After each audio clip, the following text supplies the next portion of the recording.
1992 жылы күйеуге шықтым. Үлкен әулетке келін болдым. Енем марқұм ол кезде тірі еді. Өзімнен үлкен 3 абысыным бар. Жас келін боп, беташарымыз өтіп, үйдегі ыдыс-аяқты жинастырып, кешкісін тек отбасы мүшелері қалып дастархан басында шай іштік.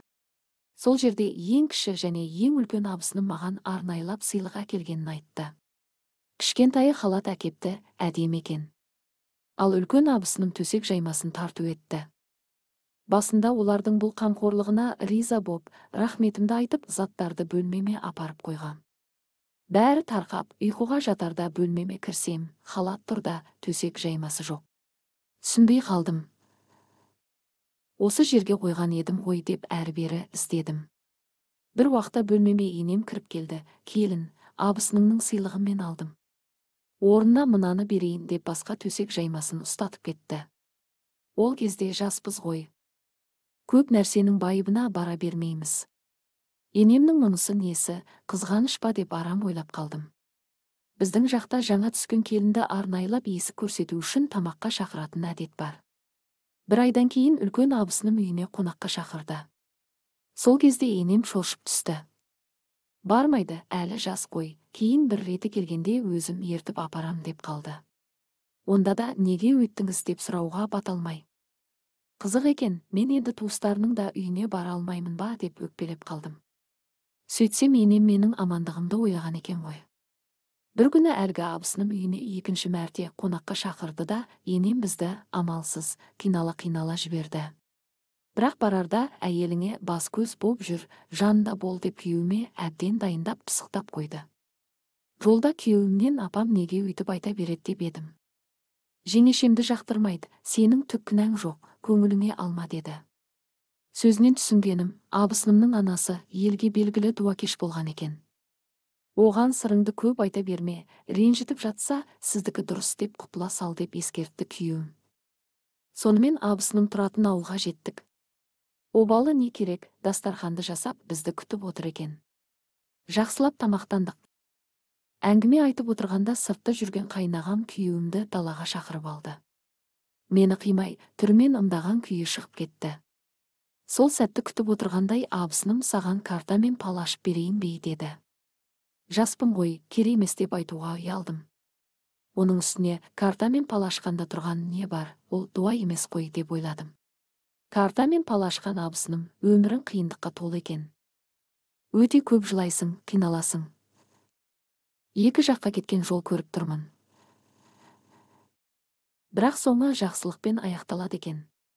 Уайымдама деп қысқа қайырды. Не айтарымды білмей қалдым. Әлі етене танысып әңгімелесіп көрмеген адам ғой. Мына кісі шынымен бір түрлі екен деп ішімнен ойлап қойдым. Арада 2 айдай уақыт өткен, төркіндеп баратын болдым. Күн бұрын көрші келіншекке өтініп шашымды әдемілеп қидырып, боятып алдым. Таңертең ерте тұрып, боянып, жасанып, жолға шығайын деп тұрғанда үлкен абынысым сап ете қалды. Ой-бой, төркіндеп бара жатсың ба деп үсті басымды бір тінтіп өтті. Сөйтті де жұлып алғандай, мына шашыңды әлима қырқып берді ме, оңдырмапты ғой. Мына жерін дұрыс алмаған деді. Сол сәтте күйеуімді не түрткенін, онда дұрыстап жіберсейші, төркінне әдемі боп барсын деп қалды. Абысыным осы сөзді күткендей ұшып барып қайша кеп, 2 құлағымның түбінен шашымды қырқып алды. Содан төркінге барып көңіл жайланып, жап-жақсы өмір сүріп жүргенбіз. Бір күні күйеуім жұмыстан келді де, кірген бойда тамақ ішіп отырған мені тепкілей бастады. Енем де, басқалар да түсінбей әлек. Әрең ажыратып алды. Аузымнан қан ағып, денем көгеріп, 2 күн жатып қалдым. Сол 2 күнде күйеуім келіп, не болғанын білмеймін, есім ауысып қалғандай ұра беріппін ғой, кешірші деп кешірім сұрады. Осы жағдай 5 жыл бойы тоқтамады. Бірте-бірте шашым түсіп тас боп қалдым. Түн ішінде басым сығылып ауырып, таңды көз ілмей жылап атыратын едім. Қанша әрекет жасасақ та балалы бола алмадық. Жұмысқа ойнап күліп барып келем, ал үйдің табалдырығынан аттасам, бітті, көзімнен жас ағып, өзімді жайсыз сезіне бердім. Бір күні енем, жүр, екеуміз бір жерге барып келейік деп ертіп шықты.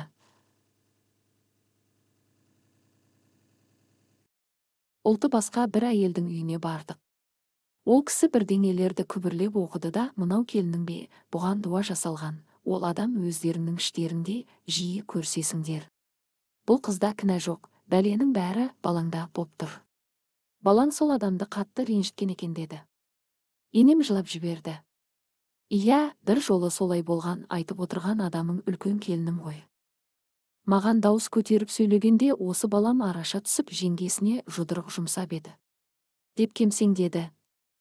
Әлгі тәуіп, мына келінді ертерек босатыңдар, бекерге өліп қалмасын деді, менің көзімше. Қорқып кеттім. Ертеңіне енем такси жалдап әке-шешемнің алдына апарып тастады. Күйеуім кейін бірнеше мәрте үйленді. Бірақ бәрімен көп ұзамай ажырасып кетіпті. Бақытты болмады. Түбінде ішкілікке салынып, көрінген қыз қырқынмен жүріп тұрып кетті. Қазір сол абысынымның үйінде мал бағып жүр. Ал енем де сол баласына қарайлай, алаңдай өмірден өтті.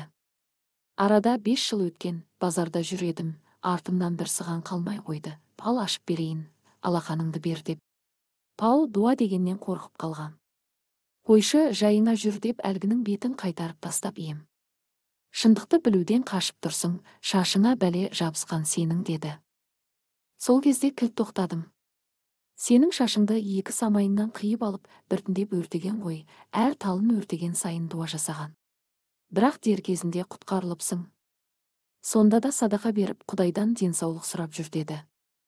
Сол кезде абысынымның дуа жасағанына 100% сенімді болдым. Қазір Аллаға шүкір, жолдасым бар, 2 қыз, 1 ұлды өмірге әкелдім. Тек әлгі жағдай абысынымның сумаңдаған бейнесі. Күйеуімнің допша тепкені жүректе қалып қойды.